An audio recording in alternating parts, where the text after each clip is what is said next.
And the issue is no longer tuition. Our very freedom is at stake here.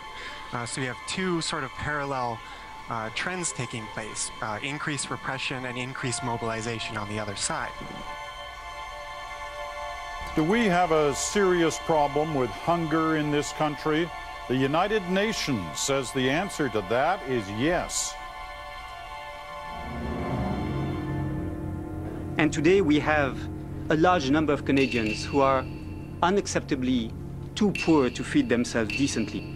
We have in this country more than 800,000 households who are considered food insecure, representing between 2 and 3 million individuals, and that we have close to 900,000 people depending on food banks. I am struck by the desperate situation in which many find themselves. Often, huge communities depend for 85% of their members on social assistance in order not to fall in food insecurity. Canada's health minister took offense to that. I don't know how he can make a conclusion. He's not even set foot in my region. Again, I say, he's another academic who is studying our way of life from afar.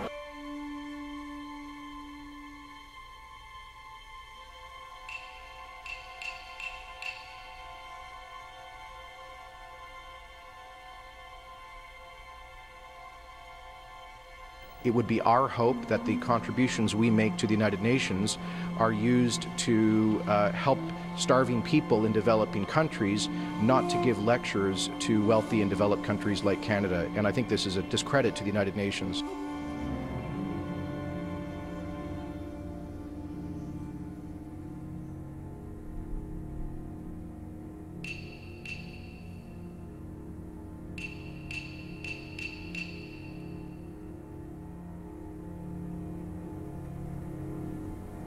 He may not have visited a Glukak's community in Nunavut, but he did meet with northern leaders and spent time in a number of First Nations communities where people confirmed they don't have adequate access to healthy food.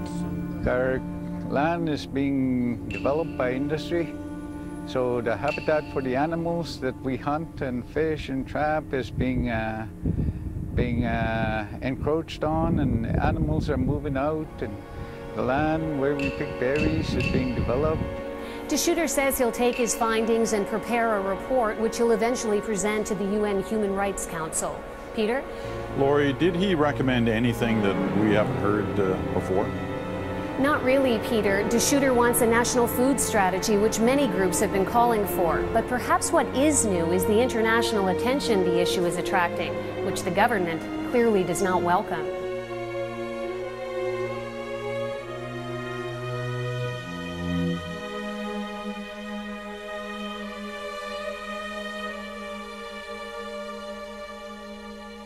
I don't know how he can make a conclusion. He's not even set foot in my region.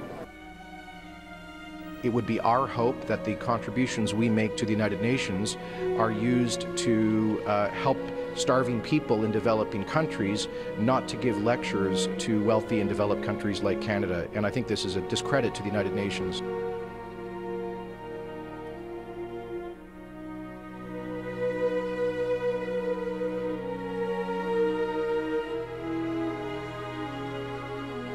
The 100th day of the student protest movement in Montreal, the city has seen the most violent clashes so far, with more than 300 arrests over the weekend. The demonstrations originally broke out over university tuition hikes advocated by Quebec's provincial government. An emergency law aimed at restoring order in the province was passed on Friday, and now we're joined live by Canadian journalist Michelle Beaulier.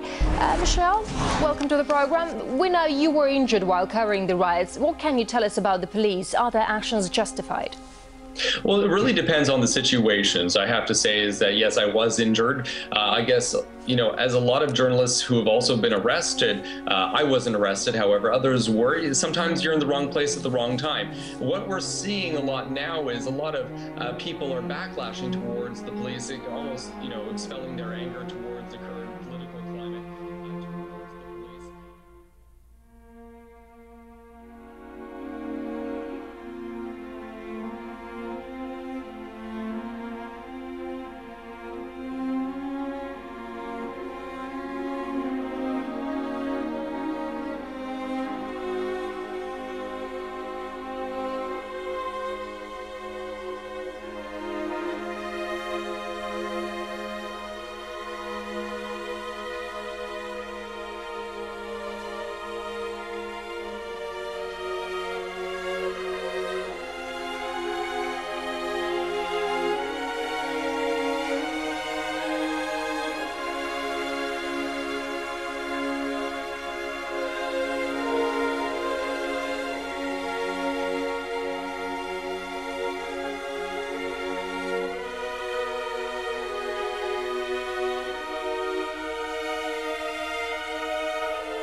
Canada is the subject of a scathing report by the UN Committee Against Torture, obtained exclusively by CBC News. It accuses Canada of being complicit in torture and human rights violations after 9/11. It condemns the practice in Afghanistan of handing over prisoners to Afghan security forces despite substantial risk of torture. And it urges Canada to compensate 3 Muslim men who are suing the government over their extraordinary renditions to Syria and Egypt, where they say they were tortured. The full report is on our website.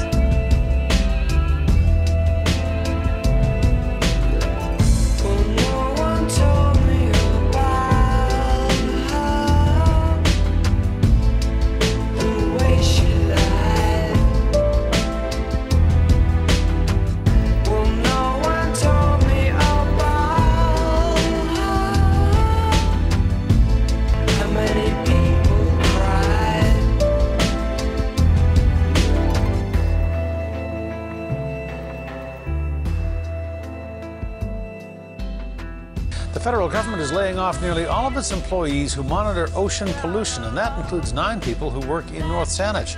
Critics describe the decision as appalling. The Department of Fisheries and Oceans says it is simply refocusing, but a renowned Vancouver Island scientist who's being laid off thinks the plan is not only dangerous but should be disturbing to everyone. CTV's Andrew Johnson reports. Peter Ross is a world-class scientist and expert on how man-made toxins affect killer whales. By next April, he could also be unemployed, along with 74 others across the country. One sees that as a disturbing sign for a country that used to pride itself at the scientific research establishment that we had. Ross is one of 9 people in North Saanich who will lose their jobs when the Department of Fisheries and Oceans shuts down its entire contaminants program, which he says will leave 5 junior biologists to monitor pollution in Canada's 3 oceans. I can't think of another country in the world that has a coastline that does not have some form of scientific capacity to look at the threat that pollution presents to the health of our oceans. And there's an awfully good chance that she was pregnant. Zoologist Anna Hall is checking out the carcass of a harbor porpoise washed up in a Esquimalt lagoon. Hall's take on the cuts isn't any kinder. It's just astonishing to me that this sort of thing would be happening right now. And internationally, as a scientist, it's embarrassing. Hall calls closing the DFO's contaminants program reckless. Some may say, well, you know, who cares if a killer whale has contamination? It doesn't affect me in my life. But in fact, it does. The killer whales eat salmon. Some of us eat salmon. They swim in the ocean. Some of us let our dogs and children swim in the ocean. It's unclear if the shutdown will affect how Canada reacts to the arrival of tons of marine debris from the tsunami in Japan. Volunteer groups who organize shoreline cleanups on Vancouver Island, like the Surfrider Foundation, are wondering the same thing.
He's not even set foot in my region.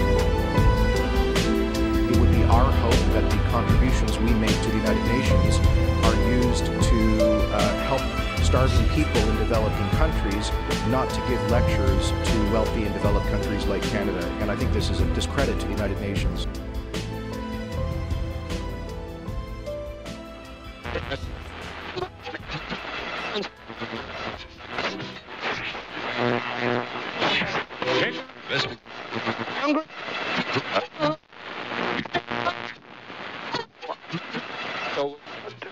Almost 700 students have been arrested overnight in Canada in the latest protests in Quebec over high university tuition fees. The rallies have been going on for over 100 days now.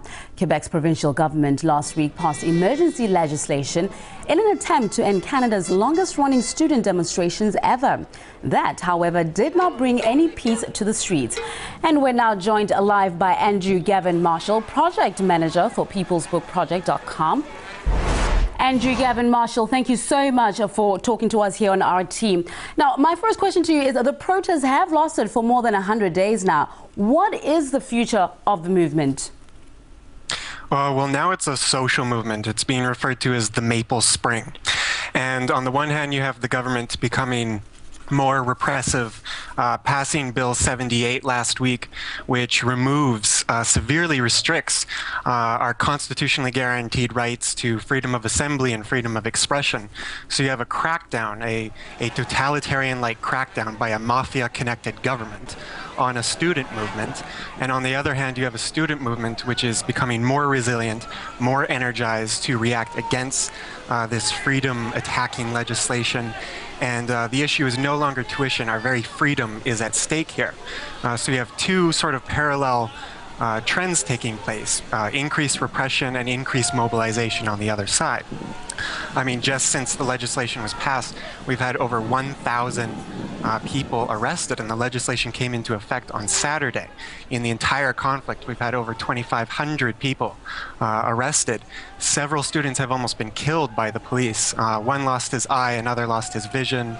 And someone has ended up in the hospital with a skull fracture and brain contusion. Police violence has been excessive and consistent, and it's increasing with over 500 people arrested last night in the city, taking part in a protest, which was a peaceful protest, which was declared illegal before it even began. And that's really the reality that we see. So it's becoming a social movement. It's bringing in other groups, unions, environmental groups and causes, and people are becoming mobilized around the issue, and it's also internationalizing. We've seen solidarity protests in New York, in Toronto, in Vancouver, in Calgary, in Paris. The issue is not simply about what's happening in Quebec. It's about what's happening to my generation around the world, whether you're in Egypt or Tunisia or Chile or Spain or right here in Quebec. We're fighting against global austerity measures imposed by an elite who simply want more for themselves and less for everyone else. Now, just touch a little bit on what this legislation is really about. Some say it's about an infringement of freedom of expression. What do you think? Well, it absolutely is. It's not only an infringement on freedom of expression, but also freedom of assembly, which are two rights guaranteed by the Canadian Charter of Rights and Freedoms. Not only that, but it imposes heavy fines upon people, leaders, and organizations which not only lead protests, but simply participate in them. So if you are a student and you participate in a protest which is declared illegal, and they all are illegal now under this law, you could be fined between $1,000 and $5,000. If you are a student leader, you can be fined between $7,000 and $35,000. If you're a student association, you can be fined up to $125,000 for the first offense, going up to $250,000 for the second offense. It's designed to bankrupt the student associations which have been leading and mobilizing this movement. And it's essentially, as one student leader said, it's a declaration of war on the student movement. And even the Quebec Bar Association has spoken out against it. A law professor in Quebec has said it's the worst piece of legislation since the War Measures Act, which was put in place in 1970 and was an actual declaration of martial law. So this bill, Bill 78, is a pseudo-declaration of martial law against the student movement in Quebec. Thank you so much for being with us.